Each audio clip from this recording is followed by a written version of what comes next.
Currently, talking about capacity and talking about interoperability, I'm glad one of the honorable members spoke articulately about ICT issues, very correctly. Honorable Chair, we already have a system, already as I'm speaking right now, it's not a talk show. In the Ministry of Home Affairs, we deployed what is called the Zimbabwe Population Registry System, which can sing and dance for you. It can do all the things that we are talking about here. All you have to do is to add the module if the Constitution allows us. This system records the birth when someone is born, as articulated by, I think it was Dr. Mtodi. It records the birth. It records when the time comes, when the person reaches the age to have an ID. It records that, it gives the ID. The system records the death. Automatically, your life history is recorded. And not only for one person, talking about capacity.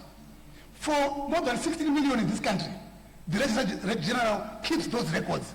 So what capacity do we need to keep a fraction of those who are eligible to vote? If we can keep 16 million records. Multiple records for one person, by the way. Now, this system, if we add one module, talking about the API that my colleague was talking about from the other side, this system can automatically, at the age of 18 or whatever, automatically register a person as a voter. And in fact, in some countries, Honorable Speaker, this happens automatically. One country that comes to mind is Australia. Australia, the moment you reach the age that allows you to vote, automatically you are a voter. It's a question of whether you want to go and vote or not. But that happens because the entire data that is required resides in one database, in one office, under the same roof. In fact, they go further in Australia. I think if you don't vote, it's a crime. If you don't vote in Australia, it's even a crime. So we are saying this system that we have already deployed, so we don't need to look for extra resources. It's already there, resident in the Ministry of Home Affairs, in the RG's office. Now, let me talk about the issue that was also raised about executive influence.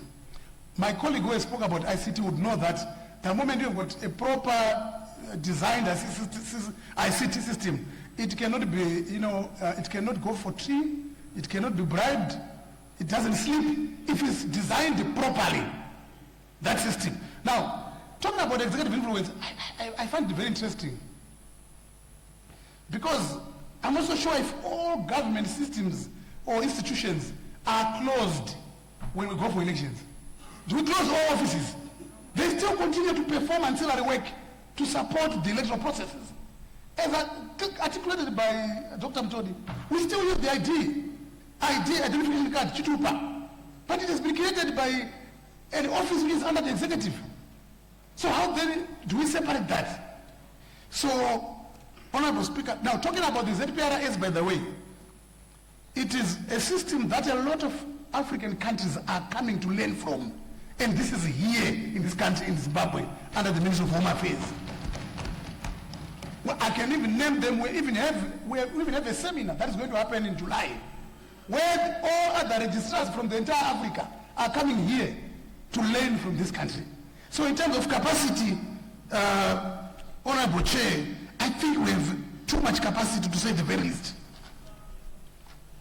And again, the issue of, there was an issue raised about how does the voters' roll then be transferred to ZEC so that ZEC can allocate polling stations and whatever. I think that was articulated already, that polling stations are based on the address that was issued. But again, I could use the knowledge that we benefited from the speaker who spoke about API.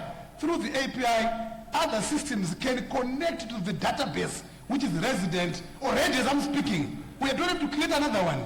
It's already there, which is resident in the Ministry of Home Affairs. ZEC can access that.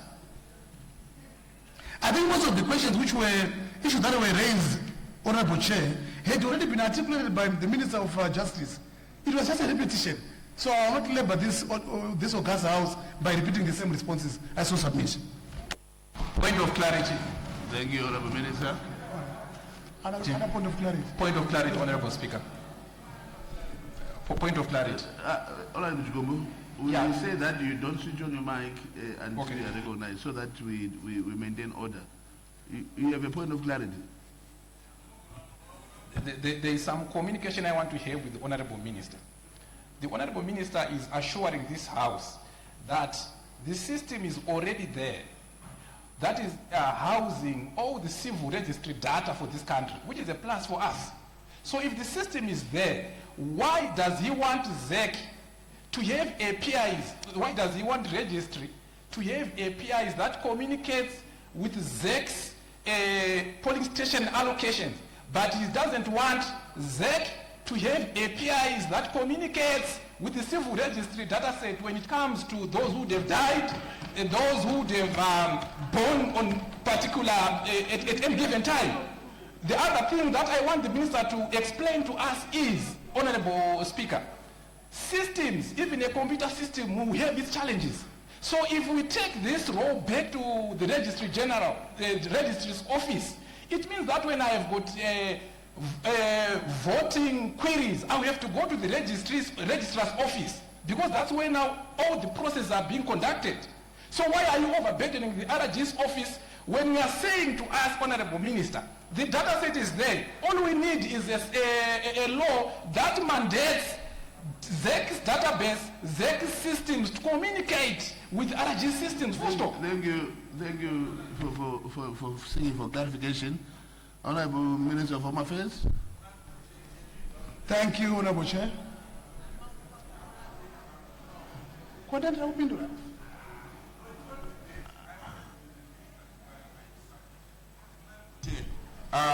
On the issue of address, it appears as if it's simple.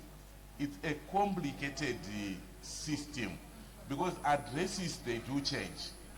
So if someone is registered, it doesn't mean that the next election they will remain at the same address.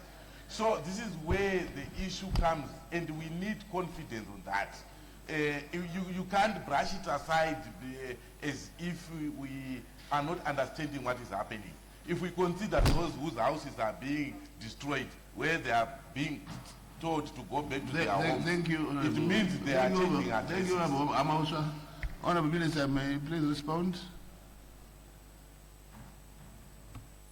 Actually, I've forgotten the first question because he was now confusing me.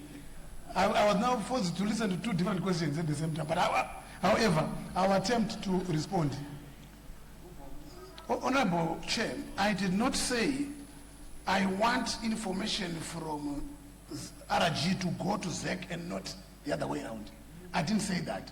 I said we already have the Zimbabwe Population Registry System in-house deployed. That's the same system that is now producing e-passports. It's the same system. It's modulated. It's got modulars. It's got modules rather. If we cannot right now register voters because the Constitution doesn't allow us, but the capability is there. All you need to do is add that module to do that, because the database, the information that we require to register a voter is already resident in the Ministry of Home Affairs, at the Registrar's office. I didn't get the other second question. If I left another question, Honorable Chair, I can't remember now because they confused me, the two of them. Honorable Chair, there's a question that has been left. Thank you, Honorable Minister. Honorable Chair, he didn't respond to my question. He said, let me quote him correctly what he said. He said when it comes to the voting polling station allocation, which is a question that we are having here to say, how does RG office get to know which polling station to allocate to a particular voter? The Honorable Minister said, RG's office will use APIs to communicate with ZEC's system to know how to allocate polling stations. Then my question was, if RG can use APIs to communicate to ZEC, why cannot ZEC use APIs to communicate to RG's office? That's my question. That's my question. Order. Yeah. Order. All right, I'll give the Honorable Minister of Home Affairs. You want to respond? Honorable Chair, the Honorable Member keeps repeating the same thing that I've alluded to, that I've responded to. He's just moving in circles, turning around and moving in circles. I did not say the RG will allocate polling stations. ZEC can access that information on a need-to-use basis using the APIs, but it must be resident in the Registrar's office. Secondly, and most important and most critically, ZEC should not be the creator of the database of the voters roll and then be the checker as well. They cannot create and then check. You don't examine or those who mark examinations do not set the examination, write it and mark it. Someone sets the examination, someone marks it. Cambridge sets an examination, someone here marks it. ZIMSEC sets an examination, someone conducts the examination process. Which is in this case, which is the Zimbabwe Election Commission. They conduct the election. They check versus a register that has been created elsewhere. Separation of powers, checks and balances. Yes. Point of correction. Having said, Point of order. Point of order. Please take your seat. Please take your seat. It's a point of order. Oh, it's not a contest. Point of order, Honorable Just Chair. hold on, take your seat. It's a point of order. He is responding to you. Yes, but it's a point of order. Order. Okay. Order, Honorable Minister. Honorable Chigumbu, you must remember that this was now even out. I was actually indulging you. It was now out from the question put by Honorable Mshorewa. And I had indulged you to say, let the Minister explain further issues. But now, what I can simply say is that this discussion does not close here. I will give an opportunity to actually engage the Minister of Home Affairs separately and pursue that further, and also help to then better the system. But it's a point of order, Honorable Speaker. I want to correct. Order. I want to correct a misrepresentation that you have made. Yes, I want to Order.